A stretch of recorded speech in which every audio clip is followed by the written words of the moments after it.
everyone, it's Eva here today. I'm with a good friend of mine, Ruben. Ruben started his own consulting business 4 years ago, right? Yes. Yeah, helping technology company to utilize data in order to make a better decision and to grow the company. Yeah. Today, we are going to talk about the 3 mistakes that a marketing team often make. First of all, thank you for being here today on our Saturday afternoon. Yeah.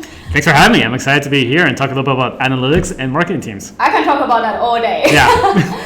So, what is the first mistake that you often see company make when it comes to data and marketing analytics?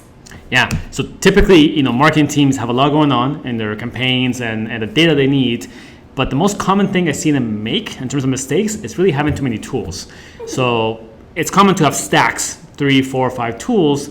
But marketing teams tend to get complex quite quickly. That is, they go from having no tools to having like 5 or 6 very quickly, and they don't really have the capacity. Having 3, 4, 5 tools is normal, right? At a certain stage, yeah, it is normal. Yeah. Just not to grow too quick. Like today we didn't have anything, and next month we have like 5 tools. Exactly, yeah. Yeah, if you go from no tools to 5 tools in a matter of 2 months, you're not going to really have the capacity to learn them, to implement them, to manage them. It's just going to be too much. That's actually a really valid point.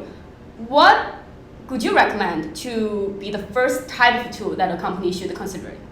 Oh, that's a good question. It depends on the main challenge you're trying to work on. For marketing teams, it's typically something like marketing attribution, let's say, understanding the impact of a campaign on purchases, downloads, whatever it may be. Yeah. So for that, you're really looking at something like Google Analytics, maybe an equivalent for mobile apps, for mobile attribution like AppsFlyer or Branch.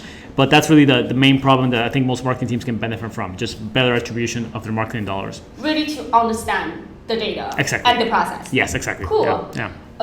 Okay, so now we know having too many tools is not a good thing. What about the second mistake that you would recommend company to avoid? Yeah, so that's how you find the right tools. The second thing is really a lack of support or training around those tools. Let's go back to Google Analytics. Yeah. Almost every company has it. Yeah. Very few teams can actually know how to use it beyond very basic Talk things. to me about it. Talk to me about it. Exactly. So marketing teams get tools, they're sold on tools and understand it will help them, but they never really spend time educating people on how to use them. Yeah. Giving ownership to someone in the team of that tool. Yeah. So it becomes something that's basic but doesn't get used to its full potential. Yeah. How should they approach this then? I think in some cases they can work with people like you, but what if they are not there yet?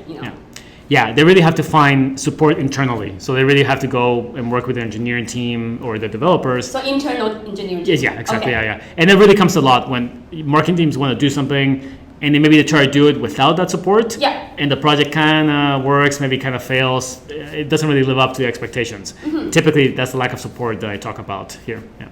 So it's really good for a company to work across different departments and make sure they talk to each other. Let's say if marketing team want to implement HubSpot, for instance, make sure you talk to your sales team, you talk to your dev team, so that everybody understands what's going on, what tool is being implemented, and we can actually really leverage the effectiveness of the tool. Exactly. Yeah. Cool. Yeah.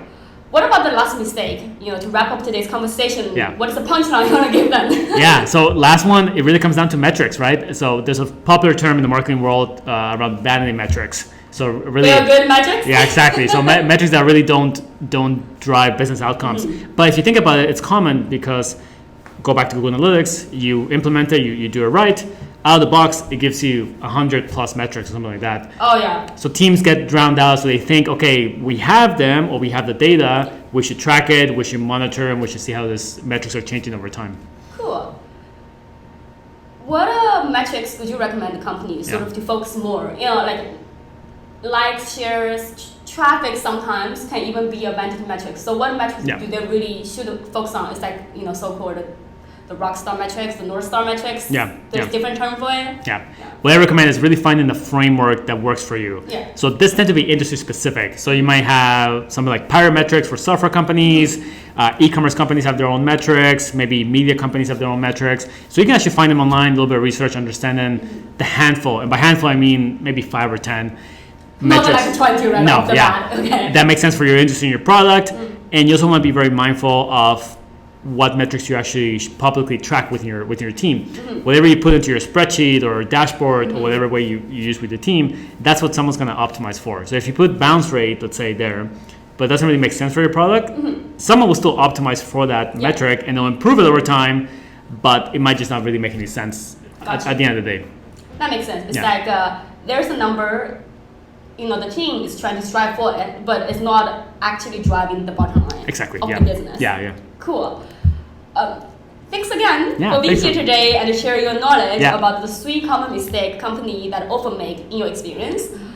If people wanted to know more about it, obviously, in this mini presentation it's not enough to go over the topic. What could be the best way for them to reach to you to talk about analytics in general? Yeah, so you can find all of my work at practicalanalytics.com. There's a blog, there's a newsletter, there's videos, and there's a lot of stuff there that will help marketing teams really get more value out of their data. Awesome. Thank you again. Perfect. I will see you pretty soon. Yeah. Great. Thanks for having me. Cool. Yeah. Okay.